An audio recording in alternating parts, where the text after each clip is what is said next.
Hello, I am Radagast with Global Mission of Peace's Mystic View, number 22, and I am joined by my co-host, Shelly Evans. Hello, Shelly. Hello everyone. And tonight's topic is going to be called, well, currently it's making the rounds as Wetiko. Now, I know when I first heard this word many years ago, it was known as Wendigo. Now, Wendigo is a Cree name is, I guess, the proper Cree name. Although, having done some due diligence and looking into this, Wendigo is very much describes a person who's kind of broken from the tribe, and they often describe somebody who has unusually long life and tends to like to torture people and cannibalize them. Sounds a little bit like Golem. So that's a very specific Cree definition for somebody who has gotten this illness. But in Wetiko, and apparently there's a guy named Paul Levy who's recently written a book about it. It's specifically, and how I'm like to present it, as a mind virus, a human mind virus. And although he takes it into what I consider to be almost standard psychological territory. I mean, when I heard his breakdown of it, it was kind of like borrowing from Jung's unconscious, but then kind of almost trying to settle it a little bit into Freud's categorization of what he called psychology. I mean, there are a lot of people who take Freud to task, and I'd gladly be one of them. But that's not the hint of, that's not the gist of this show. But I mean, somebody, some coked out person using all of that super, crazy charged cerebral energy, and then coming up with what is currently psychoanalysis. Just might give you an idea of why we have a society that, despite the fact that they go to these people, don't usually get better. They get billed, but they don't get better. So to me, this is an important, because it kind of ties in with our last show, Shelley, the one when we were speaking about contrived history and the concept of a parasitic strain of humanity that is basically anti-human in its psychology, in its mindset, and a lot of the behaviors associated with this Wetiko mind virus I think this mind virus is actually the cause of what we see of kind of what we'll call soulless human beings, people that are devoid of empathy. Maybe one of the symptoms of this mind virus could be psychopathy, being a psychopath, and like a light version of it would be sociopathy, or being a sociopath. Okay, that's just the beginning of all this. You want to kind of come in here and? Well, I'm having all kinds of flashbacks from the last Mystic View that we did, but instead of repeating what we said there, let's just not terrify everybody straight out of the gate here. And I will just add that Wetiko is in fact containing its own medicine. Mm-hmm. The cure and the disease are one. Right, well, like the homeopathic principle. Like the homeopathic principle. Alchemy, we can come back to that. The homeopathic principle, okay, we know the body has the ability to heal itself. That is homeopathy, like cures, like the law of similars, for example. There's 3 laws in homeopathy, but the law of similars is what I was referring to with the alchemy, in that in Latin terms, it is coincidentia oppositorum. And really what that means is the coming together, the combining of the opposites is what gives you the resolve. Okay, do you want to maybe expand on that a little bit, just for people? I mean, that's quite a mouthful, and coincidence, and we're talking about a coincidence or the happening at the same time, that or something that appears to be a coincidence, but in opposites. Okay, I'm not sure that this will help or make it further mysterious, but the Tao speaks of this. This is our yin and our yang. The duality lies at the origins of many of the branches of classic Chinese philosophy as well. However, it's really the superposition of states that we're talking about, the wave or the particle. And I believe even Paul Levy had mentioned that as well, that it really comes down to your choice. It's a little bit like being lucid in dreaming. Well, if we could perhaps be lucid in our awake state as well, and making conscious choice about the opposites as they combine, and our perception, and that we respond to this instead of reacting. And so the aim of the alchemical work, the highest grade alchemy, consisted in the union of the total man. Right? Like I said, in mystical traditions, that's referred to as transcendence. Mm-hmm. And that's our way out. Okay, you just said something there, and I wish I had written it down because it was a jump-off point for me.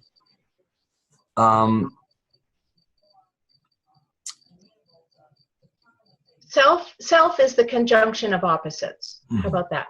It's coming to a consciousness of self, of seeing oneness, of seeing the collective. Okay, well, I want to get back to the homeopathic principle and maybe that'll jog me, because there's the succession, right? It's the vibrating that strengthens the potency. The succussion. And Wetiko is also giving us a good shake for, it's really shaking us up here. But that's what also gives us the power. It's like if it doesn't kill you, it's going to make you stronger. Like childhood diseases. Yes, like childhood diseases. I know currently, the wisdom of just a few generations ago, basically when I was in school, a young person. Back then we would have, if somebody had the measles or something, you'd be sent over their house so you could contract it. That's how we got immunized. Wisdom. And everybody knew that if you were going to be immunized against these diseases, you wanted to be immunized as a prepubescent human being. After pubescence, things get a little bit trickier. I think it's because there's more chemicals going. You're processing a lot more. And also, I think when you go into adulthood, now you're dealing with the stresses of adulthood. And so any disease or pathogen is testing you. And so as a child, before the hormones, before the stress, you're definitely kind of very well set, if you're healthy, to go through this with just, hey, I missed school for 2 weeks. Now for me, that was like, all right. Mm-hmm. So, almost all of them, measles, mumps, chickenpox, they all were like a 2 week away from school kind of illness. So those were weeks I enjoyed. I might have been itching a little bit and felt a little woozy from not eating, but not being in school was worth all of it for me. And then plus you had lifetime immunity, which the people who are receiving the vaccinations no longer can consider themselves immune. Yes. These are cropping back up again. That's why we really need to get it right here. Well, apparently some recent whooping cough outbreak in recent months occurred in an inoculated population. So anyway, this is not a discussion about vaccines and efficacy or lack thereof. But the fact that to really become inoculated is to experience the actual disease and where your body goes through the process. It now knows what this is, and it can never ever, the antibodies are built, and you're no longer susceptible to it. And I really believe that, lucid dreaming is what I want to speak about. But the Wetiko mind virus in many ways is kind of like a species disease that we need to almost go through and emerge on the other side, having now being psychologically immunocompetent. where the equivalent of our physical immune system in our energy body now recognizes certain energetic inputs as something that is not beneficial to the organism and does not allow for its propagation.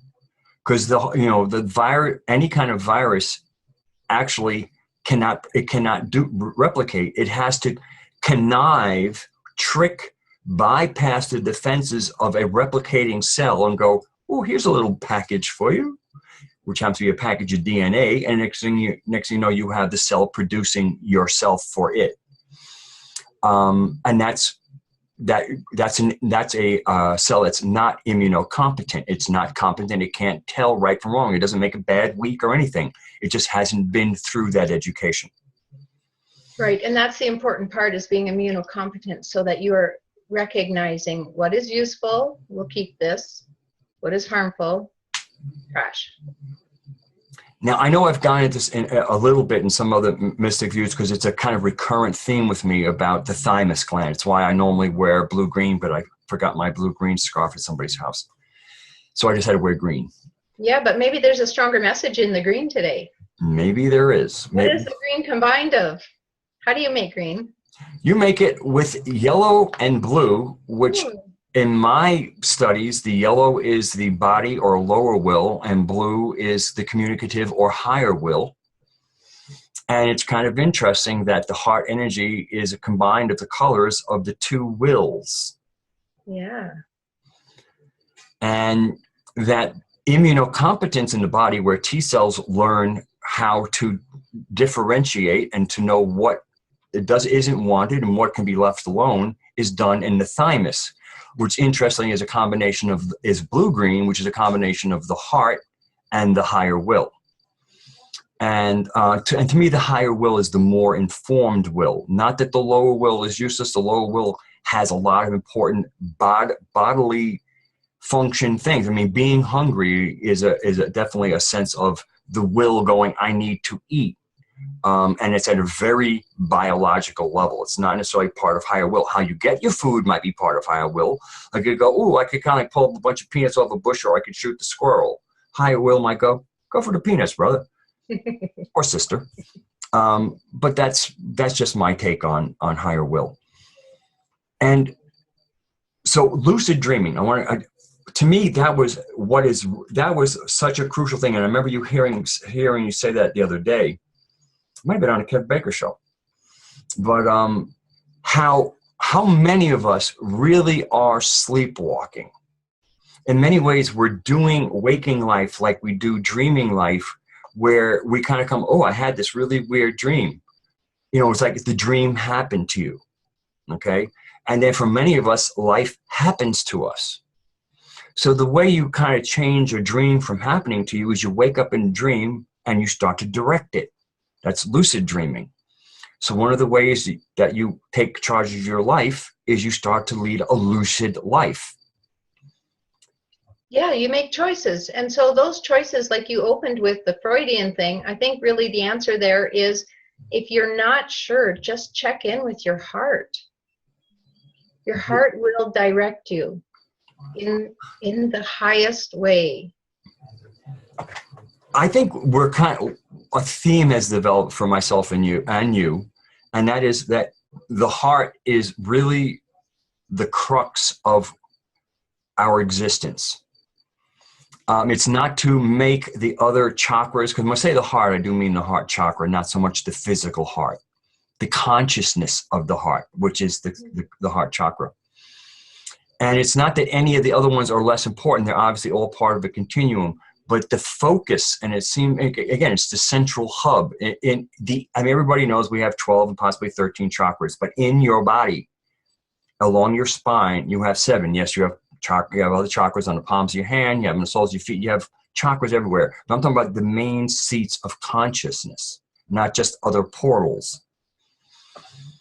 And the heart is, what I'm getting is where the balance, where homeostasis occurs, like basically the 3 lower chakras of the biological self, and then the higher chakras of the more etherealized self find balance or homeostasis in the heart. And so that the answers that will serve us, because we're both a spirit and a body, so we kind of have these packets of 3 chakras that kind of address each one, finding balance in the heart.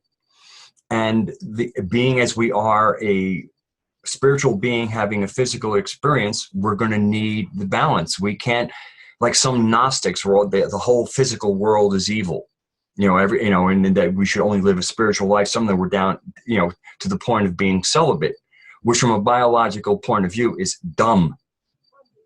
I mean, the whole purpose of biology is that, that species continues. Well, celibacy is not very conducive to continuing.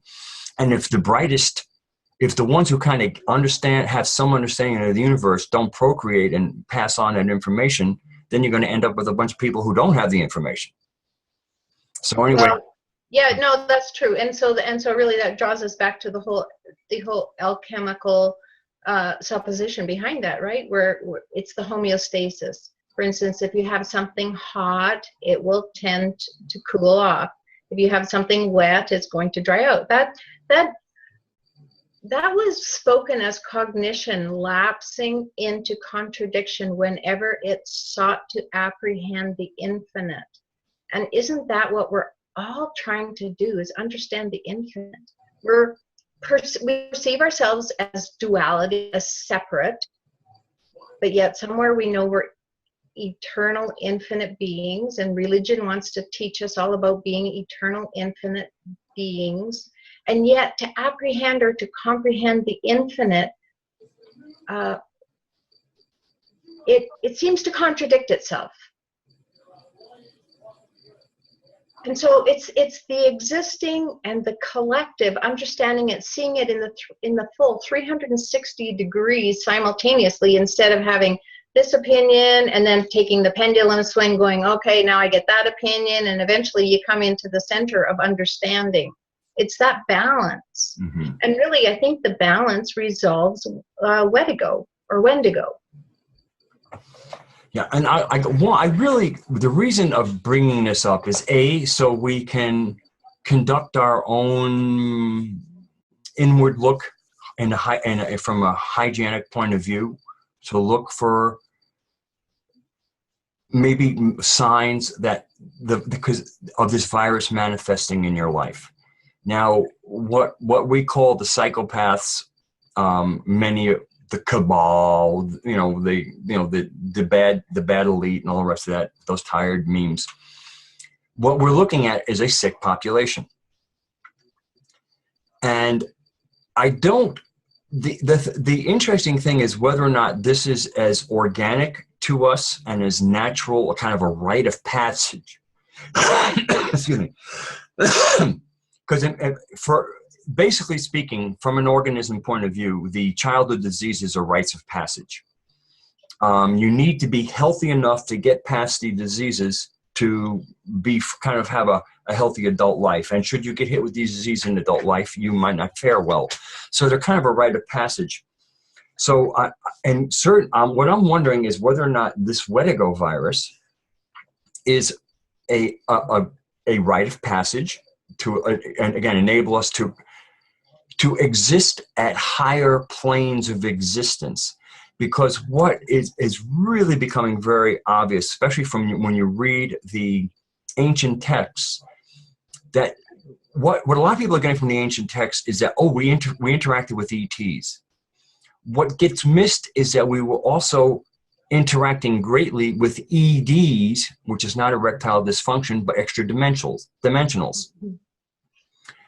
And it appears, from what I can tell, it appears that we've had a much richer or greater enrichment from the extra dimensionals and what to do on the planet than from the extraterrestrials.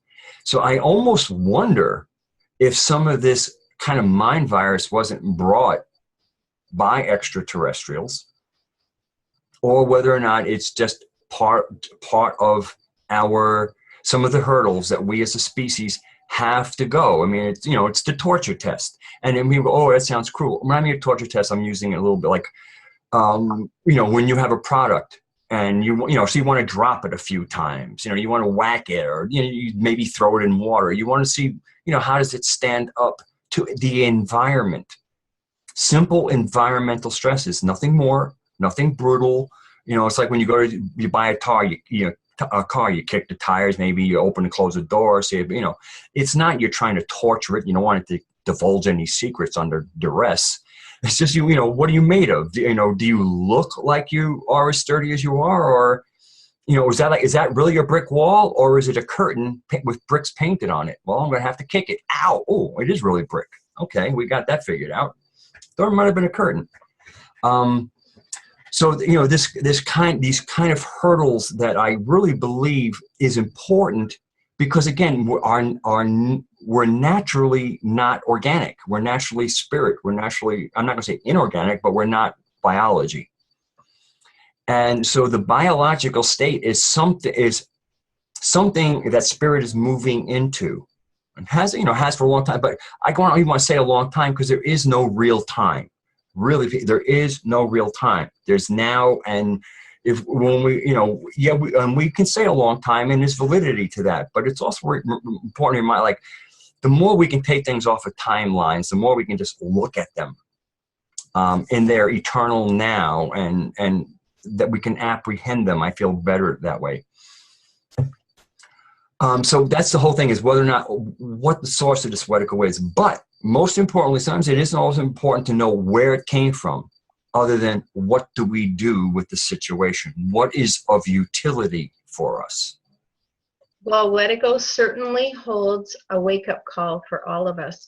I have the feeling, as you were speaking, that it very much comes in, as you were saying, with the sense of duality, where that came in from. Duality, separation, and I think the answer comes from recombining, being more than the sum of our parts, being that whole, collective, one, where each individual is essential, but yet the collective, we need everybody to be their individual, but we need to function as a whole, just like the body needs each organ to be its individuality, but we need to function as a whole. You know, it's an infinite, I think, feedback to convince us, really, on the one hand, on the drawback of the proof of duality, right? I mean, that's kind of the matrix thing. But once we catch it, once the observer sees it, now we've named it, we can process it, and we can cast it aside and become all that we are, become that divine God spark, where that's directing us, instead of constantly being derailed by the fear. And I that's what I think it really feeds on. And I think that's an essential component to Wetiko's survival. And we're just not there anymore as a species. We just don't respond to fear like we did even a year ago, but especially by comparison of a decade ago. Well, you use the matrix word again. And of course, matrix is a word that, especially owing to the movies, have given us something that I believe is quite relevant and real. But I like to call it patrix. Because for me, matrix is the original organic creation that everything is built on, and the patrix is this thing that kind of has almost like a vine that grows on a tree. You know, the tree was already there, then the vine uses the tree for support, and it can even mask the tree. And you say, oh, look, an ivy tree. No, it's actually an oak tree with ivy all over it. And even when we get into, let's matrix is mother, patrix is father. And the difference kind of like between inclusiveness and kind of creating discrete parts that sometimes can, through that creating of discrete parts, can sometimes lead to lack of assimilation, to pull away from the whole. Here's, to me, the best example would be, let's take a mother who has 10 kids. Okay, and let's say 3 fathers. Okay? So from the mother's perspective, she has 10 kids. Now we talk to the fathers and you go, oh, your kids? Oh no, 3 of them are mine. In other words, there's, oh, 4 of them are mine. And the other one goes, oh yeah, another 3 are mine. So from the matrix perspective, these are all her kids. From the patrix perspective, no, this group is mine.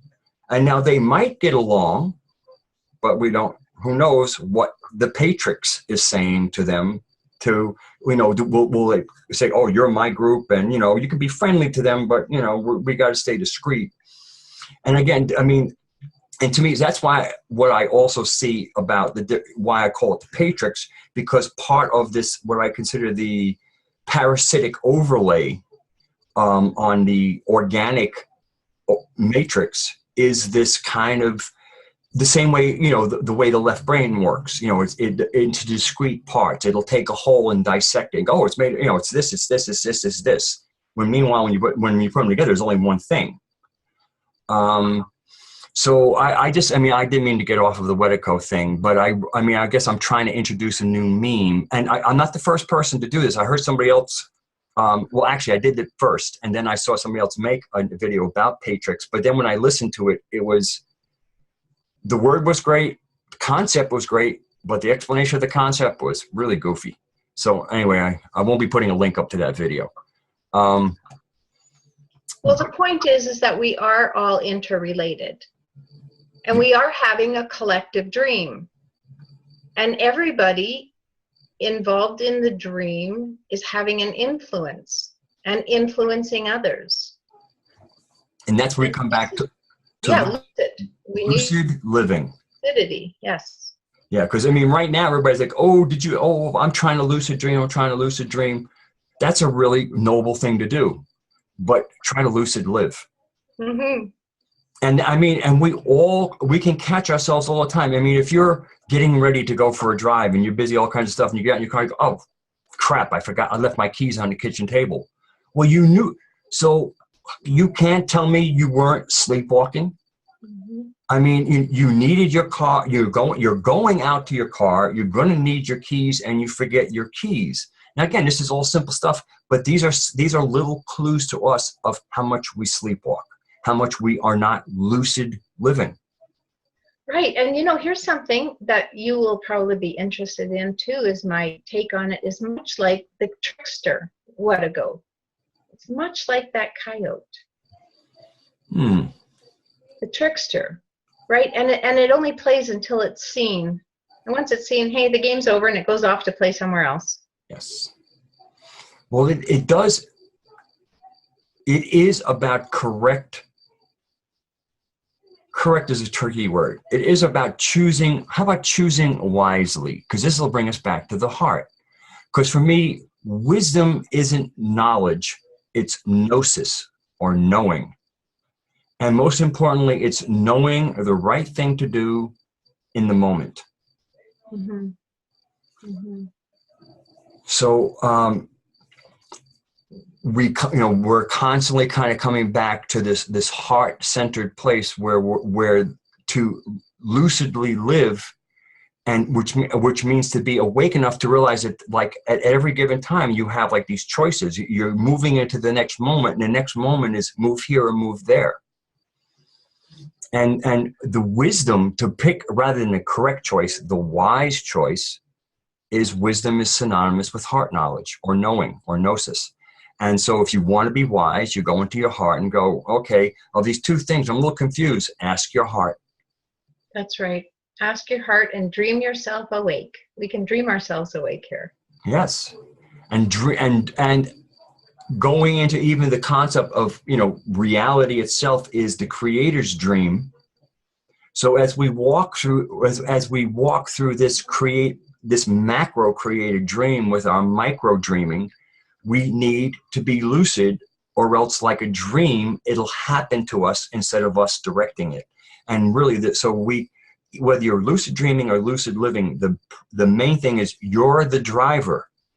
You're actually at the steering wheel. You're picking the speed, when to brake, when to turn, whenever. You are in control, as opposed to the average dream, which is the equivalent of you being in the passenger seat with an invisible driver taking you you know, oh my God, we went down the strangest roads, blah, blah, blah, you know. Well, that's because you didn't drive your dream. And life, waking life can be very much the same. Matter of fact, for many people, that's exactly what it is. It's a sleepwalking life, and people find themselves in situations, how did I get here?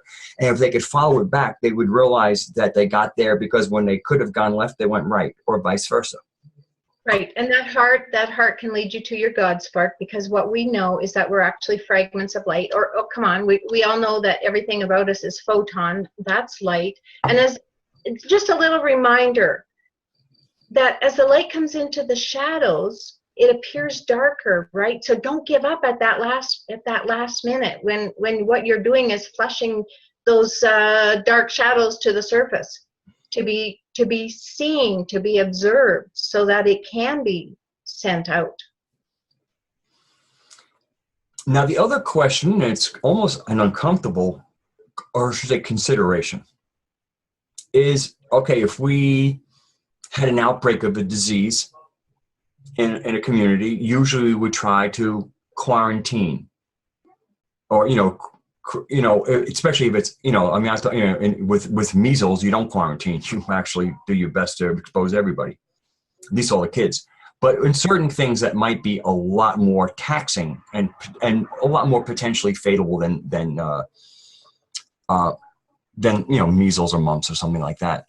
Occasionally, it might be wise to cordon off certain things. So now when we're dealing with a societal disease like Wetiko,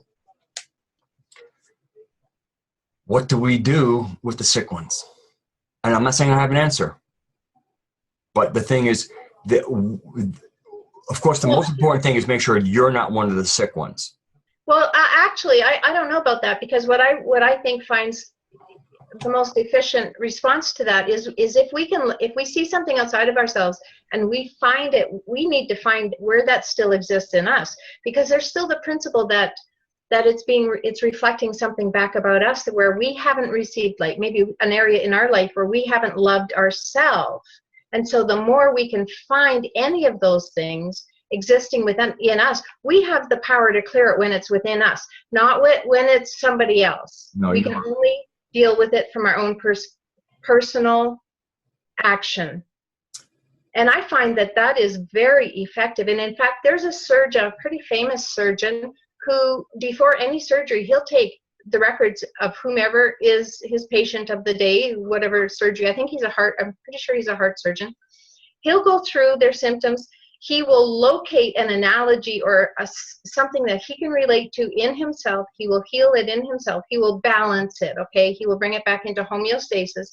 And then when he goes in to do the surgery, I mean, this is a phenomenal percentage of times where the patient is miraculously healed, or at the very minimum, the surgery just goes, you know, swimmingly. Well, I kind of, when I said I didn't have an answer, once you spoke, an answer came to me. Ah. And it was just dealing with with how often this virus, like any other virus, it really can't replicate itself. So unless it has a dance partner or a partner, it's dead in the water. Similarly, with parasitic conditions, unless it has a free meal, it can't survive. So again, this comes back to our own personal hygiene, where the two forms are: A, you don't engage with a virus, because that's what that's the whole thing is that a virus will trick you to playing with it, and then it gets you to produce for it because it cannot produce. Or in the case of parasitism, where often it's feeding off energy or other things, you don't engage into the behavior. You yourself do not engage in the behaviors that feed this, and so ultimately there's no sustenance for it. I mean, it's really like the difference between the germ theory that Louis Pasteur came up with, and then the other people of the day said, no, it's all about the terrain. Similarly, you know, and as I've told many people, I mean, you look at a lawn, and if you leave it alone, you'll have dandelions all over the lawn. You go to the beach, and you don't see a single dandelion. Why? Because the terrain is incorrect. It can't support it. So it really kind of comes down to whether it's with engagement or energetic feeding, rather than having to quarantine, all you have to do is recognize in yourself your own health, and then you don't engage with and you don't feed, and that would end up clearing it. As long as you're engaged, as long as you're part of the game, as long as you're playing the game, the gamester, the trickster will remain. Yes, yeah, that's for sure. What that also brought for me too was to think of where our solar system, where our planet is in our solar system, and the photons, the light that we are receiving from the sun. So much has been directed to keep us out of the sun and to not honor that wisdom and that healing. But I think it's inevitable. I think, yes, it's the onus is on us to do our work, but I believe we are simply receiving those healing photons from the sun. You know, Aton is the light that illumines maybe that plasma ball that you referred to as the great central sun, and that it can only be seen with the inner eye, but we can still engage with it because we're not just three-dimensional beings. That's what I think the trickster wants us to believe, is that we're exclusively three-dimensional beings. That's all you are, folks. And now you need to learn how to ascend and become something other. But in fact, that's not the case at all. Agreed. Yeah. Yeah. I mean, we are only tracking a small percentage of what we're doing here in this beta mindset. Really, there's the full expression of us. And that's what we need to tap into. And then we have our guidance. Yes. Well, I think we should take a quick break and then come back with the good news. Oh, let's do that. All right. We'll be right back. And I hope this was helpful for you.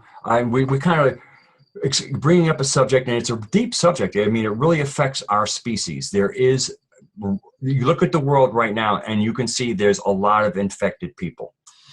And we're trying to bring some rhyme, some reason, and I guess it's really about our perception and going into our heart space, that we don't have to go along with this game. And by all means, do your own due diligence. Wetiko has now, I mean, Zengardner has posted on it. It's shown up in the past week. It's shown up everywhere. Kind of, it's like one of the hot topics. So that's one of the reasons we're discussing it. But please look into it on your own. And with some of the things we've shared, maybe when you read it, you won't be so alarmed, and you'll get your own heart knowledge. Okay, we'll be right back.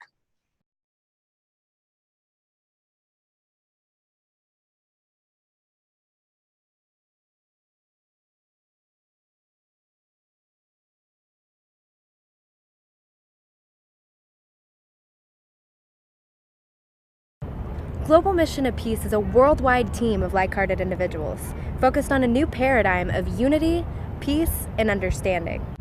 Unity with all people across all borders. Peace with every faith and religion. Understanding the true nature of the political, financial, and power structures of our world. Our focus is not in changing these structures, but in offering a new reality, a new consciousness. Don't you think it's time?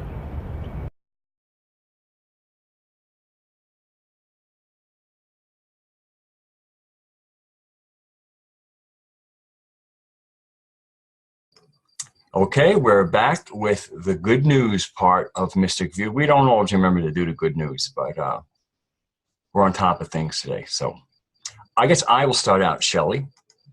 It's just an article I found on Activist Post, and it's called 10 Signs the Global Elite Are Losing Control.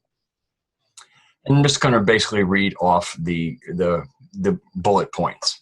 Official lies are no longer effective. And they say lies they tell simply don't work anymore. I guess that's working for more and more people, no question about it. There's still a lot of people it would be nice if it worked on, but that's one of the signs that the elite are losing control, the global elite. No confidence in politics. Number 3, no confidence in the media. Number 4, bankers rejected. And he brings up Hungary and Iceland and what they've done with their bankers and getting out of debt. And so that's a good sign. The Vatican abruptly cleaning up its act. mutiny among soldiers. And they say, finally, soldiers who are outlawed from making political statements are steadily speaking out against U.S. military adventurism. Okay. Number 7, this is signs that the elite of influence is waning. It says, militarized police state. And I have to read a little of it because you might go, that's not a sign of them waning. And what they're saying here is, one of the darkest signs that the elite are losing their grip on power is the construction of the militarized police state, specifically trained to combat domestic civil unrest. Local cops, blah, blah, blah, blah. So they're clearly scared, and they should be given what they've done to the American people in the Constitution. Okay, again, this is somebody else writing this, but that was sign number 7, the militarized police state. Sign number 8 is serious succession movements everywhere. Number 9, GM food being rejected everywhere. And number 10 is called cannabis liberation. Now, that's certainly a sign and something, I guess, to celebrate. But most importantly, for me, it's Mother Nature being given back to human beings. Cannabis is just, you can really point a finger there. It's something that grows naturally, and the government goes, you may not use what God put on the globe. You know, I mean, there was creation, you were putting here, and you were given all these supplies, and you have a group of people saying, you can't use those supplies. Anybody who doesn't get how cosmically criminal that is as a concept hasn't woken up to their cosmic consciousness. That's all. I mean, you'll get it at some point. So anyway, that's my good news. Oh, and one other little bit of good news. For years, I belonged to an online forum called The One Truth.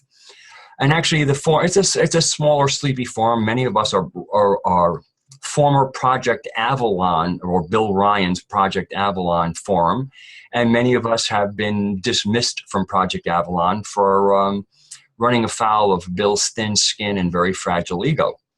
So The One Truth is a kind of a place where we gather, and I have a thread there called ModWiz Videos, and I post my ModWiz videos. So I had posted a couple of the last ones we did, and one of them was a talk on the Lord of the Rings, and somebody had a lot to say, but the last sentence was, oh, and I just have to say that in the Lord of the Rings talk up there, I saw at least 35 different sorts of amazing smiles from Shelley that could probably heal an untold number of people each. So the good news is somebody feels that Shelley's amazing assortment of smiles can heal people. So I'm done with my good news. What do you have, Shelley? Okay, well, first I have to say thank you so much. You can quit blushing first. Really? No, let's inspire to co-inspire. You know what? A smile. Did you put some rouge on while I was? No. Okay. I was going to be smooth about this. Let's inspire to co-inspire. We are, as Chell spoke it so eloquently, like-hearted. And although we might not speak the language of everybody, what we have is a smile, and that smile conveys love, and that smile can convey so much. Mm-hmm. And yes, healing. And thank you, whoever gave me that lovely compliment. Well, I would give you their name, but people use usernames. And what is this person's username? Nothing. Oh, that's nice, deep. We could go there. A nice compliment from nothing. Yeah, all right. Well, I'm going to just continue here and perhaps close with this. It's an Egyptian proverb, because now I've asked you all to, I'd ask you, what is your sacred practice? Do you have a sacred practice? What is that? And I'm sure everybody has a sacred practice, and they might not even be aware of it. So by putting attention to it,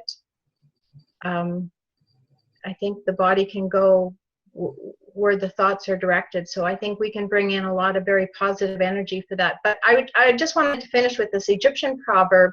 It is, true teaching is not an accumulation of knowledge. It is an awakening of consciousness, which goes through successive stages. And so not to be disheartened, everybody. We're actually sharing and inspiring to co-inspire. Very good. That's good news. Yes, that is good news. Well, thank you, Shelley. And thank you all out there for listening to Mystic View, number 22, on Global Mission of Peace TV, I'd like to say goodbye and God bless.